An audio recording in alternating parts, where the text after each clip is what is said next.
Corin, what is it? Well, I've got this thing I used to do with the Commander, and then I did it with Fugan, and now that we're finally back together, I thought maybe we could do it too. I am not going to hug you. That's not it, but why not? I believe that the only way to foster a strong father-son relationship is through a battle of wits, not through physical affection. A battle of twits, you say? Well, then we're in the right place. Ladies, gentlemen, and monsters of all ages, Everyone on this goddamn planet has opinions. It's just a part of life. You experience something and then you either like or do not like that experience. Many people are happy to keep their opinions to themselves unless put in a position where it seems relevant, but some people just cannot help but scream to the sky any thought that enters their head, regardless of if it's positive or negative, and I'm here today because I really just can't stand it when people feel the need to throw their negative emotions around without even properly understanding their own issues and where they come from. If you go around insulting people because you're angry about something that's not a bad thing about them,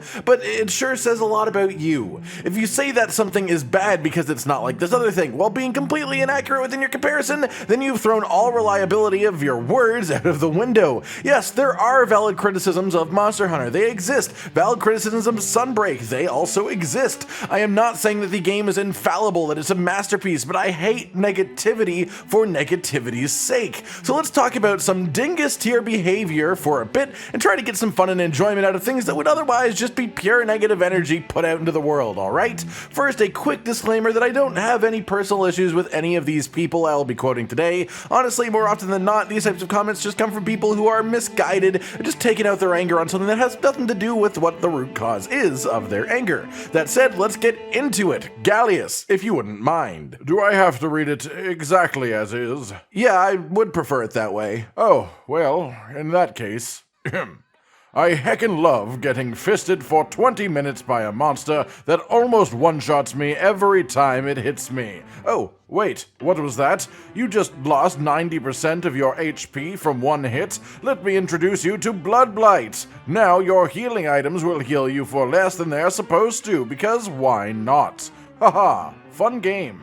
Also, fuck the birds. Well, that's one way to get the ball rolling, isn't it? Welcome to Master Rank, friend. Things hit super hard, especially if you aren't upgrading your armor. That's just how it goes. The game, as you get further in, starts to punish you harder and harder for being hit by the monster, because the idea is that low and high rank are opportunities for you to learn the monster's movesets, their timings, and as much be more prepared for Master Rank when you get there. Thing is, if we're talking about real life, if a monster the size of Pteranodon, for example, jumped on your face, you'd be dead. If you got charged down by a Diablos' horn, you'd be dead. Even if you were a hunter with all their extra strength and such, a horn is a frickin' horn. You know what I mean? So of course the highest difficulty version of each creature in each generation is meant to be extremely hard. It is meant to hit extremely hard. And in the end game, with the afflicted monsters, they of course hit even harder. Afflicted monsters aren't supposed to be the equivalent of doing just random hunts for you to do for the sake of hunting. They are meant to push you and test your merits as a hunter. Blood Blight? Well, that's as much a boon as it is a curse. You mentioned the fact that it reduces your healing intake from items, but you seem to omit the part where it actually heals you every time that you do damage to the monster while you have it, and not a small amount either. Meaning once you get hit by the monster, you hit the monster back enough and you'll be back at full health. Yes, the monsters hit super hard in the end game, but also it is an end game that rewards aggression, speed, and honestly, guts. If you get hit but remain confident that you won't be hit by another attack for 10 to 15 seconds, you can spend that time just hitting the monster, getting your health completely restored before you get hit once again. You may not enjoy this style of endgame, but you're missing out on the core ideas of the game design behind it if all you see is monsters hitting for ridiculous amounts of health and reducing your item healing effects. There's so much more going on. Also, what do you have against birds? Gallius? Where Rampage? Taking a time out in the corner where it belongs. Thanks for nothing, Nintendo. Worst game DLC in history. I wanted to craft Sergio's armor, and I had to kill this stupid Bahabra insect which spawned only one time on a map, and only every 50 minutes, and most of the time it didn't drop shit. And then I need a centaur shell, but that gay crab, bastard crab, the blue one, and it didn't drop, and in the end I needed it from the little bastard crabs, blue crabs, no fun to be found in the end boss fight. It only combines the worst of some other monsters, and the master rank only has like 5 new monster, the rest is old or reskin, hopefully they fix it soon, and there are no Steam achievements that work. It says coming soon, but it is not there. Holy mother of fuck, are you alright? Because reading that made me not feel alright. Let's start with the gay crab comment. I'm going to give you the benefit of the doubt here and take that as a term of endearment, like a nickname, rather than using the word gay in a derogatory sense like someone who lives in a bubble of early 2000s internet humor, which is not good, by the way. Not only that, but the reason that you're angry at Shogun Citadel is that it didn't drop a material that isn't a part of that monster's drop list. If you want, you can very easily look at your hunter notes and see that he doesn't drop Centaur shell, and then you can try to maybe put the pieces together in your brain to figure out where it actually comes from, like, you know, the monster literally just called Centaur. Also, this game and expansion weren't made by Nintendo, I just wanted to point that out. Bahabra spawn in multitudes and multiple times per quest, so you probably just didn't know where to look or got impatient. The end boss, which I won't be spoiling here for obvious reasons, is an incredibly unique creature that I don't think it's even really possible to refer to as a mismatch of any other monsters. It's just its own thing entirely. And then finally, you mentioned that there are like 5 new monsters. I know you didn't mention Iceborne specifically, but that is the one that I often see come up when comparing the new monsters in Sunbreak. Lots of people saying that there are so many variations of existing monsters, but only 5 new monsters. Iceborne's legacy has been let down. Except anyone who actually played Iceborne from the beginning knows full well that the expansion, at least at release, had only 5 new monsters. Bonbaro, Beatotus, Volcana, Namiel, and Sharish Valda.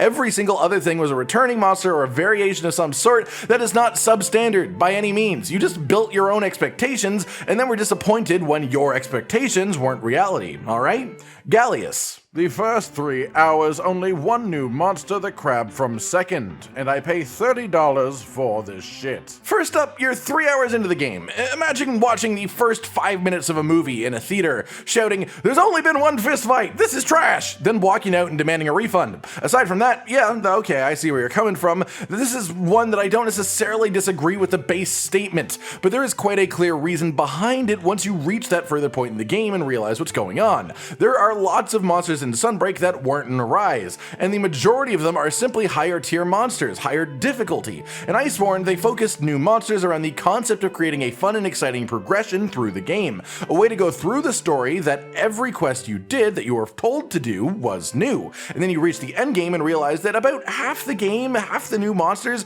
were of a difficulty that would just fold over immediately to endgame gear, if even that many. In Sunbreak, they were clearly shifted the focus to making the most out of the new additions and making those simply a higher tier of monster. What this does result in is a lot more repeat quests of monsters you've already seen before in the beginning of Sunbreak, but it fleshes out the top end of the roster so that when you actually finish the game and enter the permanent gameplay loop of hunting hundreds if not thousands of monsters in a build that you've meticulously crafted to be perfect, you actually have loads of different new exciting targets that are built to go up against those types of builds. It isn't something that is easy to say is better or worse than how Iceborne handled it, simply different. This method has many benefits to people who play for thousands of hours. The Iceborne way had more benefits to those who just wanted a nice enjoyable story experience going through one quest at a time and then just being done with it. Neither one was bad, but I just wanted to clarify what is actually going on here. Gallius? Avoid! If you are a Japanese theme lover,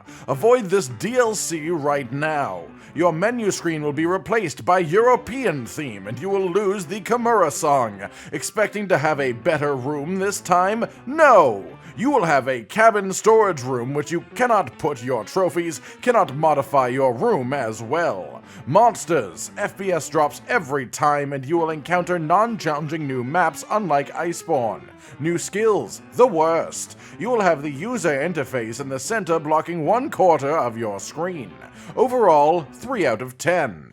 Go back to Monster Hunter World if you want a decent mechanics and decent hunter life.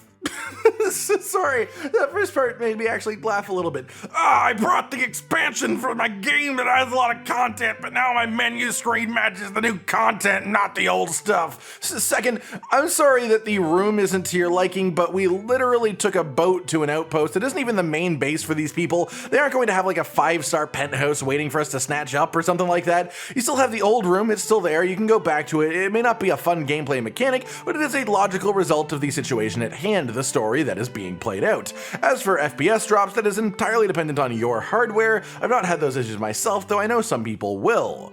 The next one is great because it can be turned off with about 3 seconds of work. Yes, by default, your Switch skills show up on screen now, and by going into your HUD settings, you can easily customize exactly how much of this you want to see. It is totally 100% in your control. As well, what do you mean by challenging maps? The maps aren't trying to kill you, but if you mean the amount of map there is or something like that, we have 2 full maps added in Sunbreak as opposed to the 1.5-ish edition in Iceborne. There's undeniably just more here, especially when you consider the density of the endemic life, the number of secret passages and tiny little Easter eggs, all of the verticality on these maps. They're just wonderful, honestly. When you say go back to Monster Hunter World, what you mean is that you would like to go back to Monster Hunter World. To put it simply, people who enjoyed Rise will probably enjoy Sunbreak, and it's possible many people who didn't even enjoy base Rise will enjoy Sunbreak too. But if you don't like it, you don't like it. Don't just nitpick the silliest tiny little issues and then tell other people to not even bother trying without knowing their feelings, alright? Gallius. I can dress my cat as a biker, give him drugs, and make him fight a dragon that is cosplaying as Morbius. Best game ever. Yeah, you know what? That's a pretty solid description of the game. I think it pretty much covers everything. Nice to end this on a bit of a high note. It is, in fact, Morbin time. Thank you all for coming with me through this wonderful journey. I hope you managed to pry some enjoyment from my disappointment of these hunters and the way that they choose to phrase their anger. Let us know if you want more of these kinds of videos down below, and if you spot any takes out in the wild, also let us know. Like if you like the video, subscribe and hit the notification bell for more, and most importantly, ladies and gentlemen, until next time, stay sweet. Josh, Cotton, and Hollow with the videos, dropping the humor like a hammer on your tippy toes, bringing entertainment on a daily arrangement to take our insanity and turn it into entertainment. Yes, I said entertainment twice, to reiterate that it is nice to look into your faces on a mostly daily basis when you let us in your homes to make the whole world a stage. Goodbye.